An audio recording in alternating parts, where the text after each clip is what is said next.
Welcome back to the warm-up. This is the final day, day 5 of the quarter season review week. If this is the first video you're watching, you've got 4 more ahead of you that were posted yesterday, the day before, the day before, the day before. Like we got some takes for y'all on the first quarter of the NBA season. And today we got top 5 disappointments thus far in 2025 games.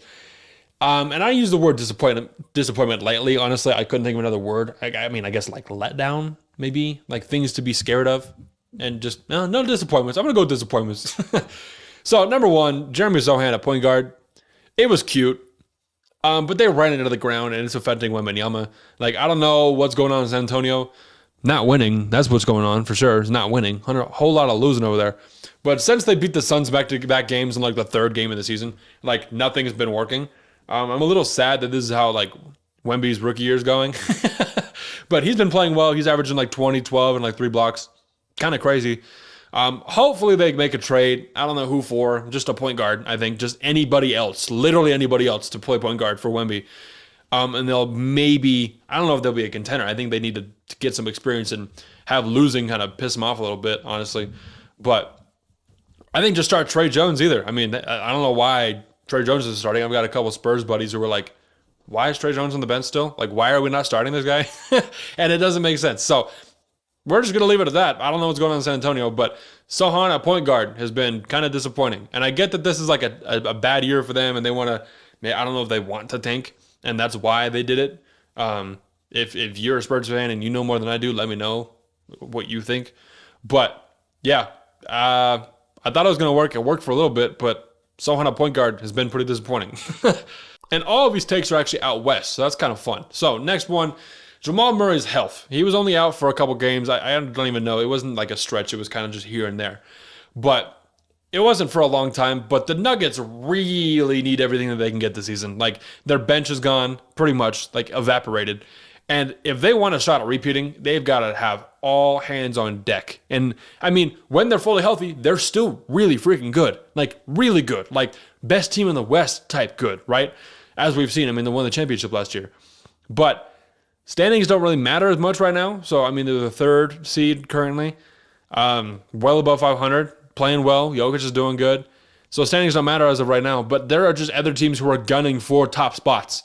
And if they don't get home court advantage for whatever reason, if it ends up being like Timberwolves, Thunder, Clippers, and Kings in the top 4, and the Nuggets don't have a home advantage, they're screwed. Like it's gonna be, that's way harder than it needed to be, right? So they need to take the regular season a lot more seriously, and then they just need to stand their ground. I mean, since Jamal was hurt, I don't have the Nuggets as my like untouched team to win the title this year, like to repeat. Since they've kind of dropped down, Jokic's numbers just dropped a little bit. I mean, I watched the game where they played the Clippers, and Jokic went 9 for 32, which is the worst shooting night of his career, and he's gotten ejected, and it just. There's been a lot of weird stuff with the Nuggets, so I think the Nuggets have been pretty disappointing so far, just in terms of what they were and what they were expected to be this season. We've got a lot of those teams coming out next. So I mean, I don't feel super comfortable making picks, but I want to see it turn around for them. I just want to see them be good and just flourish again. I like watching the Nuggets; they're fun, and I think they're really good team. They're good for the league. I mean, the whole small market thing's been good. But I think they've been a little bit disappointing as of right now, which is crazy to say for a team who's like 9 games above 500 to say that they're like a little disappointing. Just a little bit. I think I'm just a little weary on them this season, which I was not feeling last season, okay? Okay, number 3, probably the most disappointing, 100%. The Suns trio. Yeah, it's just been straight up sad to not have this team be good or as good as they should have been in the first stretch of their games as of right now, right? This is what people expected from the Clippers, so I'm glad that we're not there. These guys like never play with each other. They're one guy's sitting out. They're losing games. They're only like 1 game above 500. They're 14 and like 13 right now. The Suns are taking that role from the Clippers proudly. No bench, no health, and maybe no playoffs for the supposed second best team in the West coming into the season. I mean, they literally were being said or spoken of as highly as being the second best team in the West under the Nuggets, like a favorite to be the Western Conference Finals, and they're not even in the top 8. I think they're 10th right now. It's just not good as of right now. Disappointing right now. Not a good sign going forward. I mean, there's still 60 games left. We got a lot of basketball to play left, but it's not been just a little bit disappointing for the Suns. So I think they're all playing well individually. Book's been good at point guard. If you're a Suns fan, a lot of my homies are Suns fans since I'm from Phoenix, but let me know what y'all think down below. And okay, the next two I'm gonna like mush together as guys. You'll see where I'm going with this. Draymond Green and Ja Morant. Okay, we were robbed out of some really, really good Western Conference battles because of these two guys not playing, right? And it's Ja who didn't play for 25 games, and it's Draymond who's not gonna play for however long his whole, I don't know, whatever deal he has, however long that takes. And it just hurts their teams going forward, obviously. Like I talked about yesterday in the video, if you haven't checked that out already, go check it out.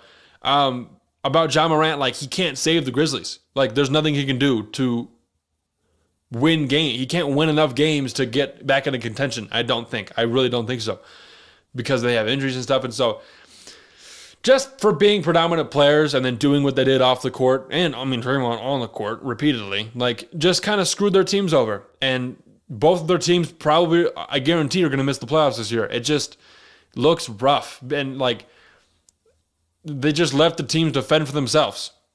Desmond Bain was out here like LeBron in 2018. Like it's pretty rough. And so I just feel bad for those two teams, because I mean the Grizzlies and the Warriors are two perennial like playoff teams the past couple years. Like they've been good. They've been really good.